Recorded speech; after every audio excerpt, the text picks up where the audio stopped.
ఒకసారి ఆకృతి సంస్థ వాళ్ళు మాటల రచయిత దివాకర్ బాబుకు సన్మానం చేస్తుంటే చూడ్డానికి వెళ్లారు. అందులో వేదిక పైన ఒక చిన్న ప్రదర్శన ఇచ్చాడు. దాన్ని చూసి అచ్చిరెడ్డి, కృష్ణారెడ్డిలు సినిమాలో అవకాశం ఇచ్చారు. ఎస్వి కృష్ణారెడ్డి దర్శకత్వంలో కృష్ణ కథానాయకుడిగా వచ్చిన సాంప్రదాయం సినిమా ద్వారా తొలిసారి వేణుమాధవ్ వెండితెరకు పరిచయం అయ్యారు. ఈ మూవీ 1996లో విడుదలైంది.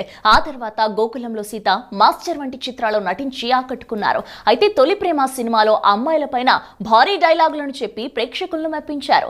ఆ సినిమాలో నటనతో ఇక వెనుదిరిగి చూసుకోవాల్సిన అవసరం లేకుండా పోయింది. వరుసగా సినీ అవకాశాలు అందుకుంటూ అగ్రస్థాయి హాస్య నటుడిగా పేరు తెచ్చుకున్నారు. మొదటి 4 ఏళ్ల వరకు ఏడాది 2-3 సినిమాలు చేసిన వేణుమాధవ్ ఆ తర్వాత సంవత్సరానికి 10-20 సినిమాల వరకు చేశాడంటే నటుడిగా ప్రేక్షకులను ఆయన ఏ స్థాయిలో ఆకట్టుకున్నారో ప్రత్యేకంగా చెప్పనక్కర్లేదు.